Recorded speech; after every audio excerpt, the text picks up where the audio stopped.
guys, welcome to my channel if you're new here, or welcome back. Today's video of course is a full face of Jane Iredale. I feel like this has taken me way too long to do this video, but I finally am doing it. And so I'm just going to be doing, for the demo, it's just going to be I'm not going to be talking through the demo. I'm just going to literally just show you all of the products being applied, and then after that I'm going to probably do some checkups throughout the day just to kind of give you my thoughts on the products, but the actual demo is just going to be me applying the product and then also showing you close-ups of the products. So before I go ahead and get into the demo, I just want to say, if you're new here, my name is Danny. I create content on all things clean beauty. I also talk about like skin issues as well, like acne. So if you do like that kind of content, I would absolutely love it if you would go ahead and subscribe to my channel, and also don't forget to hit that notification bell so that you don't miss it when I post new videos. So let's just go ahead and get straight to the demo.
Okay, so it's been about 3 hours since I first applied it, and I wanted to say about the foundation when I was applying it. I applied about 3 layers, and even with that, it didn't seem to be getting cakey or feeling just overly heavy.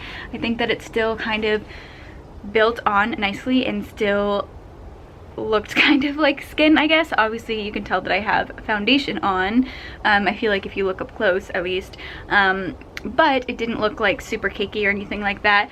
And I think it's probably about a medium coverage with the hyperpigmentation that I have. Like, as you can see, I couldn't really cover that up easily. Other than that, I think it's about a medium coverage with the hyperpigmentation that I have. And I really like all the other products. I really like the eyeshadow palette. I think it's super pretty. I know it's kind of, I feel like it's kind of getting smeared all over. The mascara is actually really fun. It's actually a navy mascara, which I feel like you can't really tell that it's navy except for in like certain lighting. Otherwise it still kind of looks black, but I think that it's really pretty how you can kind of see that blue shift in certain lightings. And I think that the lip color is really pretty. It's like a nude lip color. It's almost a little bit lighter than what I would go for. Normally I go for something with a little bit more pink to it, but I think that this one is still really pretty and great for every day. I do like the bronzer as well, although it kind of looks like it's looking a little bit patchy there, like it looks like it's separated a little bit. But also that peaches and cream blush bronzer type of product is really pretty. As you could see in that swatch, it kind of looks almost like a rose gold color, and I think it's just so gorgeous. But yeah, so I really do like all of these products. I do really like that eyebrow pencil as well. Alright you guys, so that is it for today's video. I really hope that you all liked it and found it helpful. If you did, please let me know by giving me a thumbs up. And also, of course, if you would like to see more content from me, I would absolutely love it if you would go ahead and subscribe to my channel. Thank you all so much for watching, and I hope to see you all in my next video. Bye guys.